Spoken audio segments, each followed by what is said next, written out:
Fire for them, fire for them. If you're looking for that 35 bag umbrella and all damn thing there, keep it locked with DISUNOMICS podcast.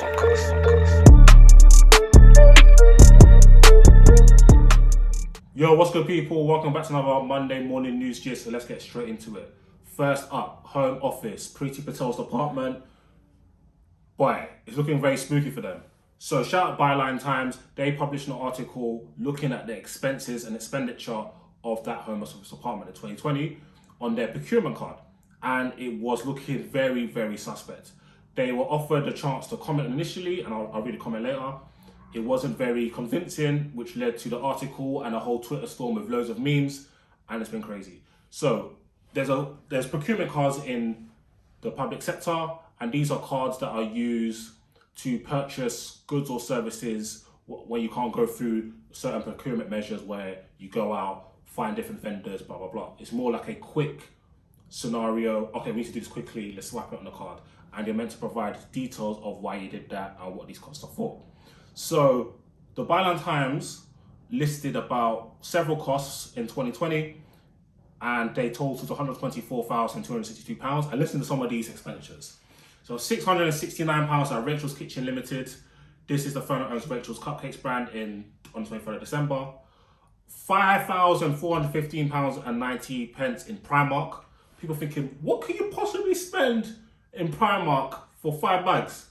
Like, listen, it will take me some time to spend 5 bags in Mr. Porter. Not to say I spent 5 bags in Mr. Porter one go, but £800 in JD in Sports Direct. How do you spend £8 in Sports Direct? Are you buying every single item? There's £30,000 in Global Beauty Products Limited.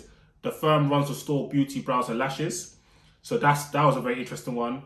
What else was very interesting? £77,000 at SP Beautiful Brows, which is also run by Global Beauty Products, which I mentioned earlier. £3,952 at Pollyanna Restaurants, £900 at a pub in Oxford, and £2,000 at Claudia Lamb Independent. Claudia Lamb is a diet consultant. So everybody's like, "Raw, what's going on here? Like, what are you spending this money on?" So everybody was going crazy. People said, "How could you spend it?" When I looked at it, I was like, "Okay, cool. This does look very odd." For me, it was mainly the names of the companies, but that type of expenditure to me was very obvious that they were probably purchasing PPE. So when the Byline Times asked the Home Office for a comment, they stated this: departmental spending must be conducted in accordance with agreed policies, justified and properly scrutinized. So that wasn't a resounding, yo, these costs are cool, like, They just kind of read some blurb. Now, the Home Office came out blazing, yeah? And they were typing, like, you could tell that there was bare anger in the types, you get. So Home Office tweeted on March 26th, in capital letters, fact check. It is wrong to claim the Home Office expenses that have been circulated today are the Home Secretaries. They are department-wide of vital equipment like PPE. It is completely false to say the Home Office has spent money on beauty products. It was PPE. We make no apology for buying PPE kits to keep our staff safe during the pandemic. The spending in Primark was for asylum seekers who would have not had appropriate clothing when arriving in the UK. We are committed to delivering the best value for money for British taxpayers, making sure every pound is spent in the most effective way. So, of course, people going on like Priti Patel was out there doing her eyebrows, getting a facial, and all them things. They have 77 bags. No, of course not. It is department-wide spending. And from what it seems, they are accurate. That it's clear that this offers for PPE. So people are probably asking, why are you going to the beauty lab for PPE? First of all, I went to the website.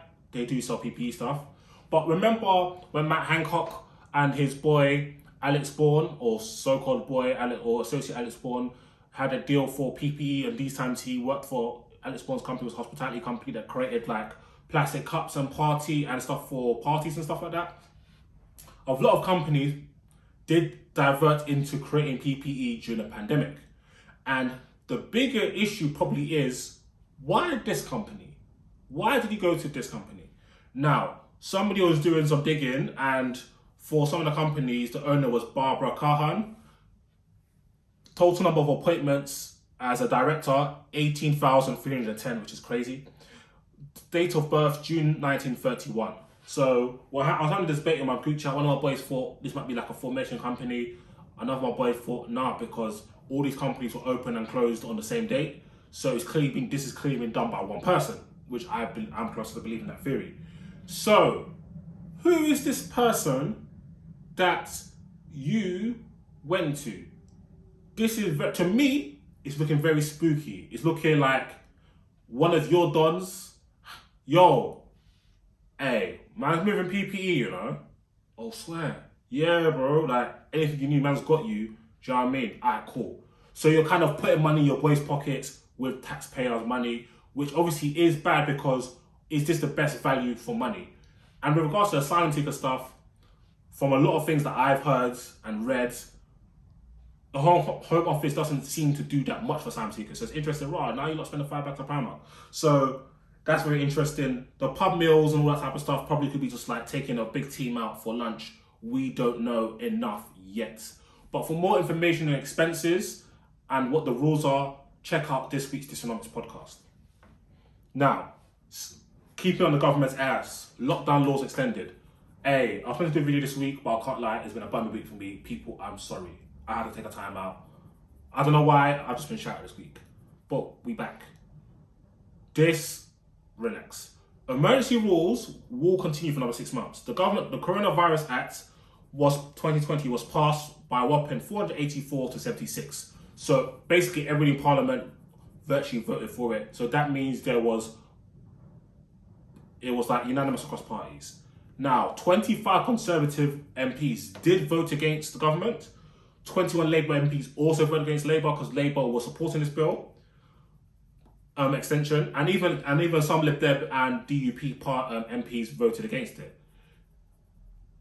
This is interesting because a lot of these people are quite anti-lockdown and they just want lockdown to end, so that's why they're doing it. And some people had some complaints of some concerns of some of the extent of liberties being encroached upon in the Coronavirus Act. Matt Hancock didn't make things better when he refused to rule out extending lockdown or imposing lockdown restrictions in 6 months' time. He refused to outright rule it, and he cited that, look at 2020, we can't predict anything. We got hit with 3 waves in 2020. So in this instance, I'm on Matt Hancock's side. You can't say in 6 months' time we won't be in a lockdown because you don't know what's going to happen in 6 months' time. If there's a mad strain or a mad strain come through, like not a variant, a whole new strain, we're gonna have to come to lockdown. It's just facts. It's just reality. But this does not necessarily mean we will be in lockdown. People, we're not going to be in a 10-month lockdown. We went lockdown in December, January, February, March, April still. By the time we're fully out of lockdown, we're looking at May, June at best, which is going to be looking like a 6-month lockdown. We're not going to be in lockdown for 10 months. The Conservatives, Boris Johnson, does not want us to be in lockdown for 10 months straight, bro. The Conservatives are anti-lockdown. Even Rishi's been in his ear for weeks now. Do you get? Remember, Boris was slow to go into every single lockdown. He was slow because they know the economic impact of lockdown. So people, you cannot say the government didn't want to lock us down, they're choosing economy over people, and then also say the government wants to lock us down. It doesn't make sense. You pick one argument. Do you get?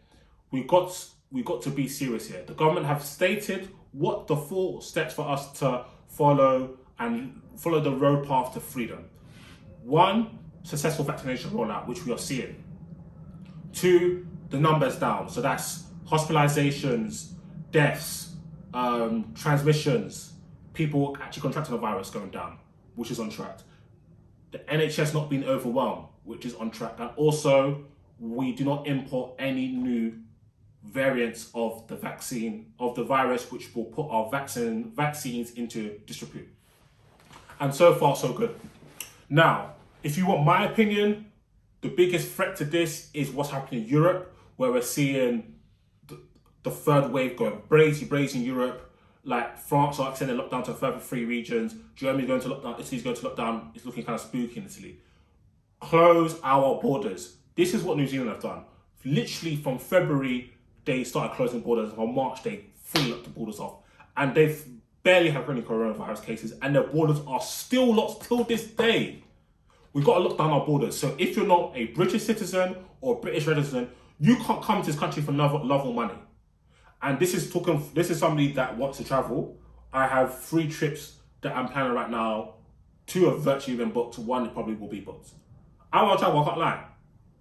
But for the betterment of the country, I can separate my personal and selfish wants and needs from what is in the best interest of the country. We should be on lockdown. Nobody that's not a British resident or citizen should be entering the country, period. Unless it's maybe like elite sport or stuff like that, because they're going to follow certain protocols. Unless it's something like that, then extenuating circumstances, none of that stuff, fam. None at all. None at all. So, and Boris Johnson, as I'm recording today, has also said the roadmap to easing England's coronavirus lockdown is still on track, even as a third wave of infections hit Europe, because we haven't been affected as of yet. The PM said we'll still be able to go to the barbers and eventually drink a pint. And outdoor gatherings are allowed from Monday, which with more restrictions to be eased from April the 12th. So we're still on track, people. Calmer. We're not going to lockdown. Yeah? Cool. Now, keeping the coronavirus theme to wrap up, COVID pub passports and cinema passports. So I saw some news, I think it was Curtis Cinema, who is flirting with the idea of having maybe vaccination passports, to have them be screened for people with vaccination, screenings for people who don't. There's currently a review right now looking into whether people who have been vaccinated, people should prove that they've been vaccinated as lockdown eases to enter certain venues and destinations. The government source told BBC that the option of allowing people to show negative tests is also being looked at when it comes to restaurants, pubs, or whatever. Boris says, listen, it's going to be up to and determined Republicans. Like, yo, if you want to inform something where you have to show that you've got a vaccine to enter your pub, then it might be up to you. The government review of vaccine certification could be in line with May, and May 17th, that's D-Day, ladies. That's when all the restaurants, indoor restaurants, can now open and stuff like that for the wide open hospitality region in England. The review is looking at people's vaccination and testing status being stored securely and displayed on mobile phones, and circumstances in which the system could apply. Now, this is a bit techie because we saw what the man did of test and trace. We're not really trusting you with public money in these schemes, but it's going to be one to watch. Now, this is very interesting because the Transport Secretary really kind of threw out the idea of having a vaccination passport for travelling, but they are flirting the idea of vaccination passports for hospitality. And the government's really looking at everything they can do to get people outside and active, which I understand because the economy's been hit. So, me personally, I think it's a good thing. I think it's a good idea. I don't think it's unfair invasion on civil liberties. This is science. This is all about risk. When you talk about fairness, we don't care about fairness. This is about risk. We have a health risk, so about mitigating risk. So it makes sense to open up things, or set things off for people that have proved they're not currently carrying a virus, or they prove they've been vaccinated. So I understand that. Any questions? Let me know what you think about vaccination passports for traveling, vaccination passports for hospitality. Let me know what you think about Priti Patel's expenses, the home office expenses, and also let me know if you think we're going to be in lockdown any further. And of course, until next week, take it easy. Peace and blessings.